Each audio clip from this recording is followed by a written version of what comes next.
저는 오늘 창세기 32장 24절부터 29절 그리고 33장 3절부터 4절까지 본문의 말씀을 중심으로 하늘의 마침표, 땅의 느낌표라는 제목의 말씀을 나누도록 하겠습니다.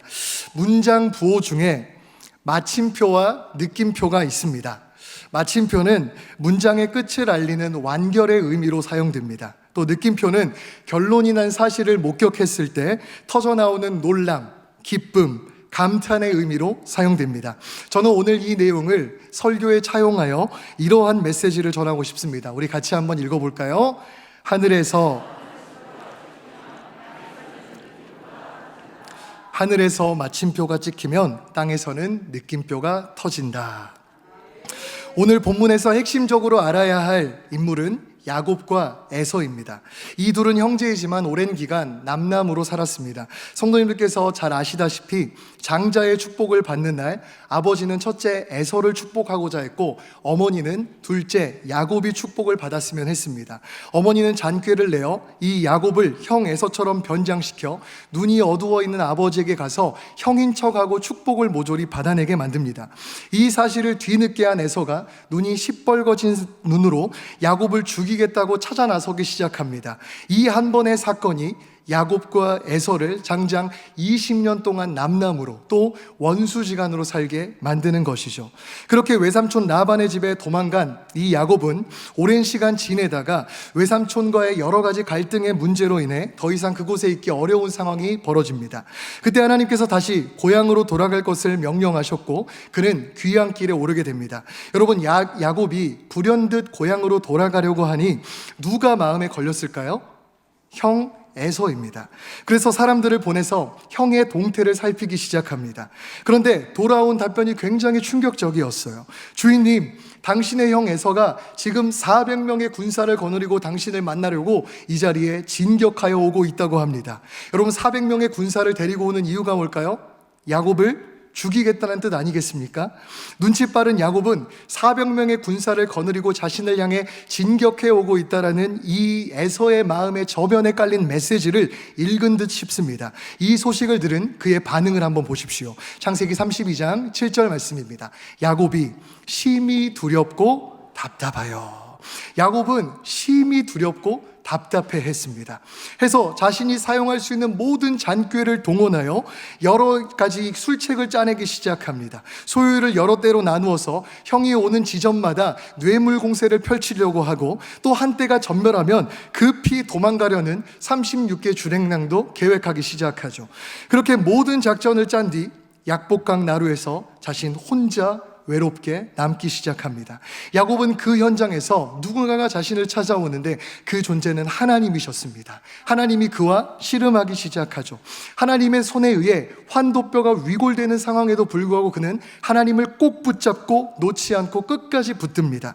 그 결과 그는 하나님으로부터 이스라엘, 즉 하나님과 사람에게 승리했다라는 칭호를 얻게 됩니다. 그 후 야곱이 에서를 만나러 갑니다.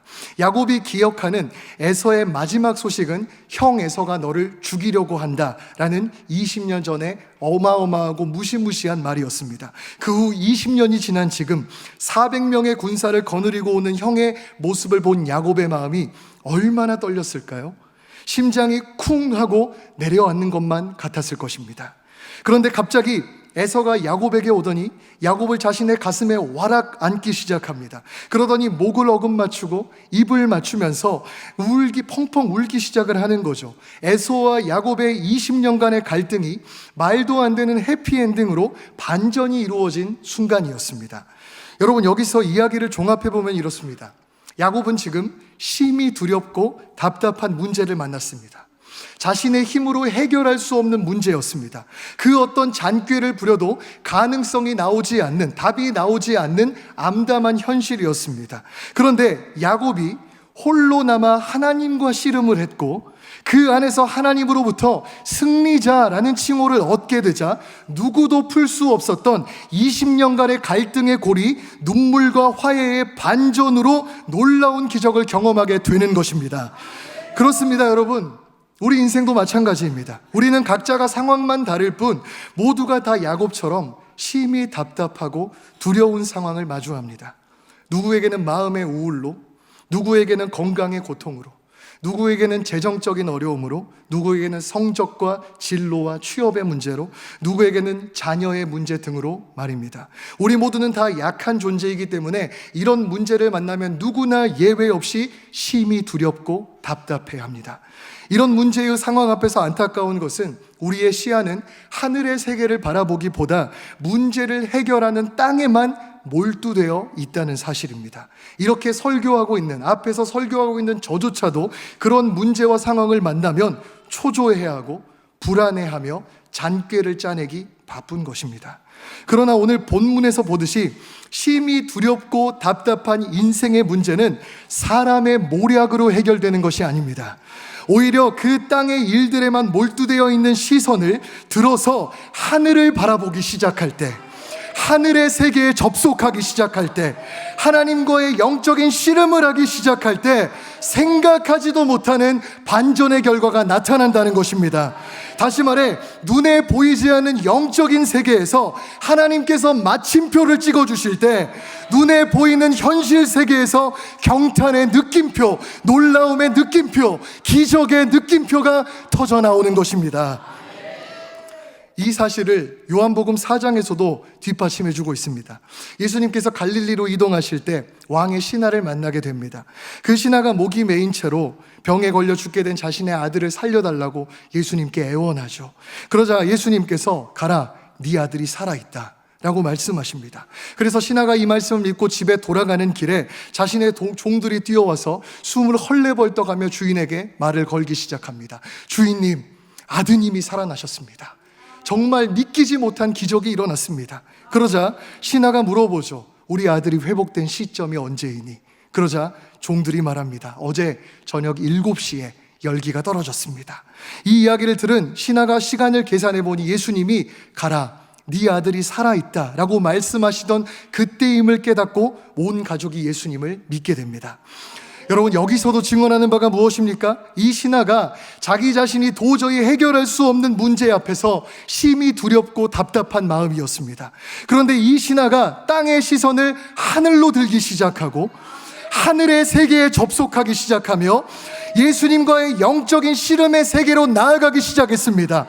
그러자 예수님께서 가라, 네 아들이 살아있다 라는 하늘에서 마침표를 찍어주시자 땅에서는 죽을 수밖에 없는 아이가 살아나는 경탄의 느낌표가 터져나오기 시작한 것입니다.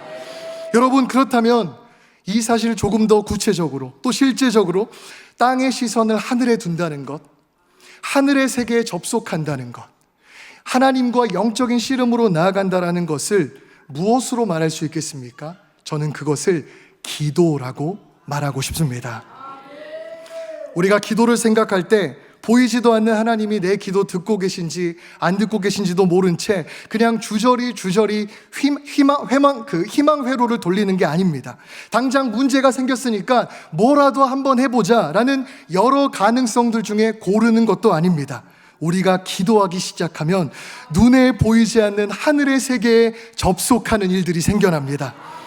우리 성도님들이 많이 느껴보셨을 것입니다. 우리가 기도를 통해 하늘의 세계에 접속하기 시작하면 놀라운 일들이 경험되기 시작합니다. 그것은 곧 성경 속에 계시되어 있는 하나님, 단순히 지식으로만 알고 있던 하나님이 아주 실제적이면서도 선명하게 체험되기 시작합니다. 기도 중에 하나님이 얼마나 광대하신 분인지, 그 하나님이 얼마나 전능하신 분인지, 그 하나님이 얼마나 은혜롭고 놀라우신 분인지를 깨닫게 되는 것입니다. 그러면서 동시에 그처럼 위대하신 하나님 앞에 내 문제가 얼마나 초라하고 얼마나 작고 얼마나 해결하기 간단한지를 동시에 느끼는 것입니다. 그 가운데 우리 마음속에 그 크신 하나님께서 움직이시면 지금 내 문제는 문제가 아니겠구나, 이 담대함과 말로 형언할 수 없는 확신이 마음을 가득 채우기 시작하는 것입니다. 그러면서 이렇게 고백하는 것이죠. 살아계신 주, 나의 참된 소망, 걱정 근심 전혀 없네. 사랑의 주, 내 갈 길 인도하니 내 모든 삶의 기쁨 늘 충만하네. 그렇게 기도가 끝나면요, 하나님을 향한 신뢰가 우리 마음속에 충만해지면서 더 이상 문제가 문제로 보이지 않는 의연함과 평안함이 우리의 마음을 사로잡는 것입니다. 이처럼 하늘의 마침표가 찍힌 것을 보고 믿음으로 우리가 기다리기 시작하면 하나님께서 움직이기 시작하십니다. 도저히 해결되지 않았을 것 같던 그 심히 두렵고 답답한 문제가 생각하지도 못하는 반전의 결과로 해결되는 가운데 우리 삶에는 경탄의 느낌표가 터져나오게 되는 것입니다. 저는 얼마 전 삶으로 오늘 말씀에 대한 체득적인 경험을 한 적이 있습니다. 중등부에서 지난 2월 10일에 신입생 리트릿을 부산으로 가게 되었습니다. 우리 신입생들에게 기억이 남는 이 추억을 만들어주고 싶고, 또 리트릿을 통해서 서로 친해져서 우리 공동체 안에서 잘 정착했으면 좋겠다, 이런 마음으로 우리 선생님들이 계획하시고 제가 계획했습니다. 아이들도 신이 났는지 또 감사하게 많이 참석해줬고, 학생 임원과 또 선착순으로 사역팀도 몇 명 추가해가지고 총 100명이 조금 못 되는 인원이 출발하기로 예정이 되어 있었습니다. 그때부터 온통 제 관심사는 한 가지, 일기예보였습니다. 일기예보로 보니까 우리가 화요일 날 가야 되는데 월, 수, 목, 금은 그냥 햇님 그 자체였습니다. 근데 저희가 가는 화요일에만 비예보가 있는 거예요. 제가 일기예보를 아침으로 밤으로 새벽으로 계속 확인하다가 불현듯 이런 생각을 했습니다. 이 정도면 기상청이 나한테 몰래카메라 하는 건가? 이런 음모론까지 제가 쓰게 됐습니다. 더 속상한 건 아이들이 12시부터 6시까지 노는 일정이었는데 그 부산 롯데월드에서 노는 일정 중에 12시부터 6시까지가 비예보가 잡혀져 있는 겁니다. 선생님들께서도 이 비예보를 알고 기도하시겠다고 말씀하셨습니다. 또 당일에 제가 새벽 기도 일부를 인도하는 날이어서 일부 예배에 나오신 분들에게 이렇게 말씀드렸습니다.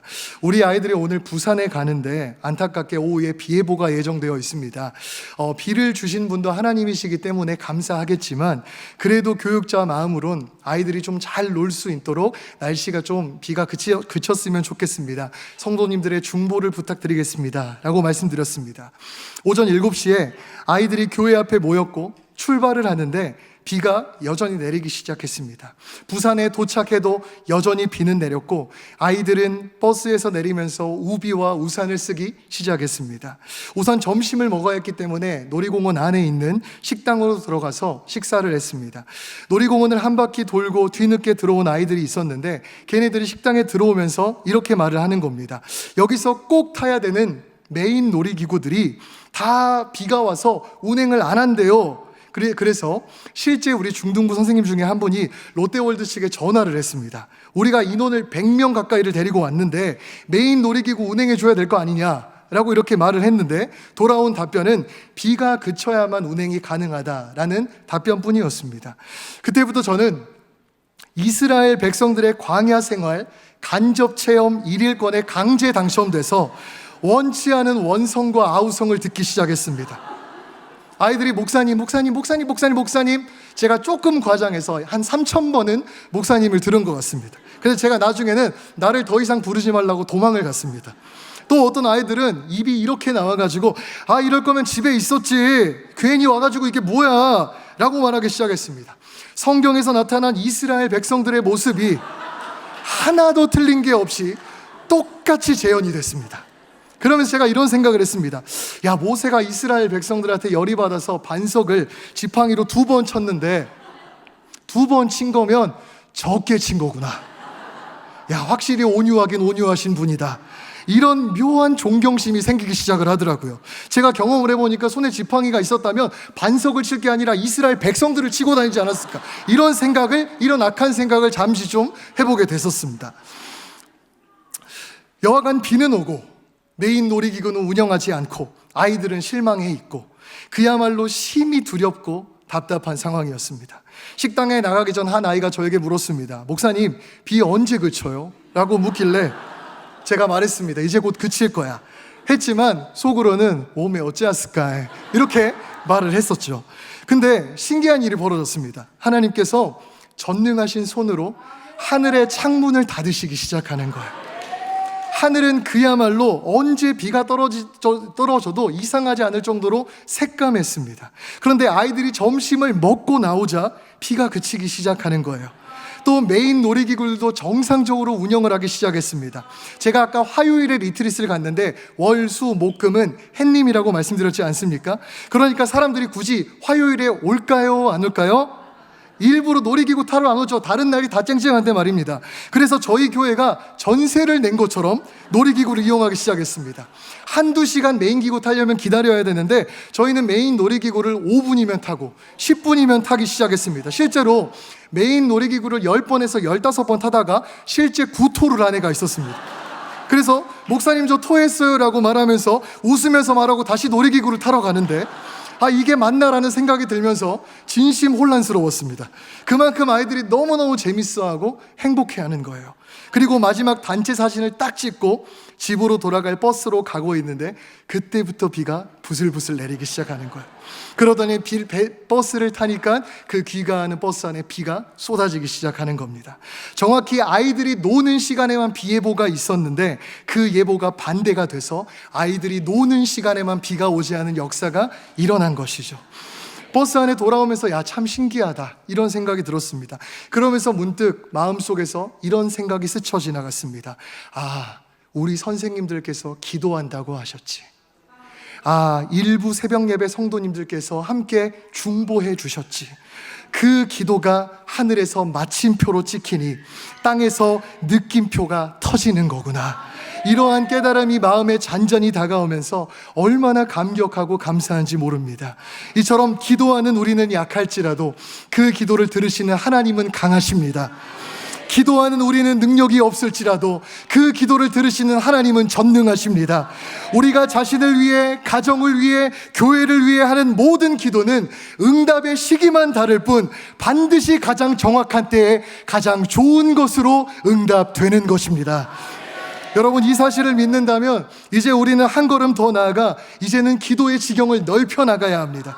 오늘 야곱이 씨름 끝에 얻은 이스라엘이란 이름은 개인의 승리를 넘어 훗날 거대한 민족과 국가를 형성하는 씨앗이 됩니다. 이처럼 기도는 내 개인적인 문제나 작은 공동체에 머물지 않습니다. 기도의 능력은 제한도 한계도 없습니다. 나를 넘어 가정으로, 가정을 넘어 나라와 민족에 이르기까지 기도의 원리는 동일하게 역사합니다. 국가의 거대한 난제 앞에서도 하늘에서 하나님의 마침표가 찍히면 이 땅에서는 경탄할 만한 기적의 느낌표가 터져 나오는 것입니다. 임경근 목사님이 쓰신 한국교회사 걷기라는 책을 읽으면서 제가 참 많이 감동하며 읽었던 부분을 여러분과 나누고 싶습니다. 1899년 말부터 1901년 9월까지 중국에는 의화단 운동이 일어났습니다. 외국 세력을 반대하는 운동으로 수많은 외국인과 선교사와 기독교인들이 학살을 당했었죠. 그런 분위기에 편승한 한국 정부의 보수파의 일부가 비밀리에 고종 황제의 도장을 찍힌 기독교 살해 칙령을 전국으로 내립니다. 12월 6일에 지방의 유림들이 일어나서 외국인과 기독교인들을 모조리 죽이고 교회와 학교와 병원을 모두 불태우라는 내용이었습니다. 고종 황제도 모르는 가운데 꾸며진 반란이 일어난 것이죠. 마침 언더우드 선교사님께서 1900년도에 황해도 해주로 순회 전도를 하고 계셨는데 교회의 한 사람이 그 칙령을 언더우드 선교사님에게 말합니다. 언더우드는 문제의 심각성을 알아보고 미국 공사인 알렌 선교사에게 그 소식을 전합니다. 그런데 영어로 보내면 중간에 그게 차단될 것 같아서 당시 라틴어를 배우고 있던 아들과 함께 문법책을 찾아가면서 라틴어로 간단한 전보문을 보냈습니다. 그리고 미국 공사관에 또 바로 보내면 차단이 될까 싶어 먼저 에비슨 선교사에게 보내 전달하도록 했습니다. 라틴어에 능숙했던 에비슨 선교사는 영어로 번역하여 알렌 선교사에게 전달했고 알렌은 고종을 만나서 이 사실을 보고했습니다. 그러자 고종은 즉시 살해 칙령은 거짓이니 기독교인들을 보호하라 라는 새로운 칙령을 내리게 됩니다. 12월 6일 그날 한국의 모든 기독교인들은 죽을 운명에 처해져 있었습니다. 그런데 사전에 음모가 발각되었고 그것을 주동했던 모든 사람들은 처형되었습니다. 이제 복음이 전해지고 있던 이 한국 땅에 하나님께서 복음의 싹이 잘리지 않도록 기적을 베풀어 주신 것이지요. 그런데 이와 같은 기적의 배후에 어떤 일이 있었는지 아십니까? 12월 6일이 한국의 모든 기독교인들을 죽이겠다라고 결정한 날이었는데, 미국 북장로 교회에서 1900년 11월 한 달을 한국에 파송한 선교사님들을 위해서 기도하는 달로 정했다고 합니다. 미국의 그리스도인들이 한국에 파송한 선교사들과 또 선교 사역과 한국의 그리스도인들과 한국 교회를 위해 작정하며 기도하기 시작한 것입니다. 그 11월의 기도가 하나님께 올라가서 12월의 비극이 반전으로 뒤집히는 결과가 나타난 것입니다. 여러분, 그렇습니다. 이처럼 기도를 통해 땅의 시선을 하늘로 전향시키는 것, 기도를 통해 하늘의 세계에 접속하는 것, 기도를 통해 하나님과의 영적인 씨름을 하여 하늘에서 마침표가 찍히면 하늘의 땅에서 느낌표가 터진다는 이 원리는 범위의 제한이나 한계가 없는 것입니다.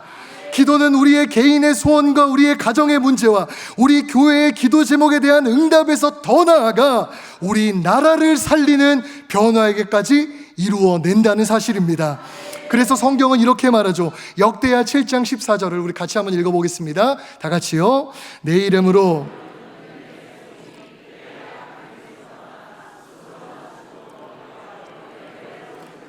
내가 하늘에서 듣고 그들의 죄를 사하고 그들의 땅을 내가 하늘에서 듣고 그들의 땅을 고칠지라. 그래서일까요? 우리 신앙의 선배인, 위대한 선배인 존 낙스는 이러한 말을 했습니다. 기도하는 한 사람이 기도하지 않는 한 민족보다 강하다. 이처럼 기도는 눈에 보이지 않는 그 세계를 움직이는 하나님이 허락하신 은혜의 방편입니다. 그러므로 이 은혜의 방편을 마음껏 사용하십시오. 심히 두렵고 답답한 상황을 마주할 때 하나님께서 나에게 기도를 통한 간증을 주시려는 거구나 라고 생각하고 기도하십시오. 복음의 바톤을 이어받아 새로운 출발을 하는 우리 교회의 여러 기도 제목을 붙들고 기도해 주십시오. 우리의 기도는 시간과 공간을 초월하여 반드시 역사가 일어날 것입니다.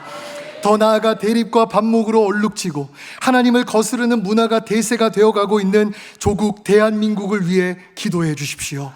하늘에서 들으신 하나님께서 우리의 기도를 통해 조국 대한민국의 땅을 고치실 것입니다. 우리 사랑의 모든 가족들이 하늘의 마침표, 땅의 느낌표의 진리를 깨달아 확신과 담대함 속에 기도로 전진하여 승리하실 수 있길 주님의 이름으로 소망합니다. 이제 말씀을 맺겠습니다. 오늘 야곱이 에서의 문제, 즉 심히 두렵고 답답한 문제 앞에서 하나님과 씨름하여 하나님으로부터 승리자라는 칭호를 듣게 되는 마침표가 찍히자 현실에서 기적의 느낌표가 터져 나오면서 그 사건이 역전되기 시작했습니다. 마찬가지로 우리의 기도로 땅을 바라보던 시선을 하늘로 전향하고 우리의 기도로 하늘의 세계에 접속하며 우리의 기도로 하나님과 영적인 씨름을 하기 시작할 때 하나님께서는 하늘에서 결제 도장에 마침표를 찍어줄 것이고 그 사실이 땅에서 기적의 느낌표로 터져 나오게 될 것입니다. 그래서 우리 예수님께서 이렇게 말씀하십니다. 마태복음 6장 10절을 같이 한번 읽어보겠습니다. 다 같이요. 뜻이 하늘에서 이루어진 것 같이 땅에서도 이루어지이다. 아멘. 우리가 기도하여 하늘에서 마침표가 찍히면 반드시 그 뜻은 땅에서 느낌표로 터질 것입니다. 이 사실을 믿으며 우리 개인과 가정과 교회와 나라를 위해 다시 한번 힘을 내어 기도함으로 하나님께서 이루시는 반전과 역전의 역사를 체험하고 경험하는 우리 모두가 되어지길 주님의 이름으로 축복합니다.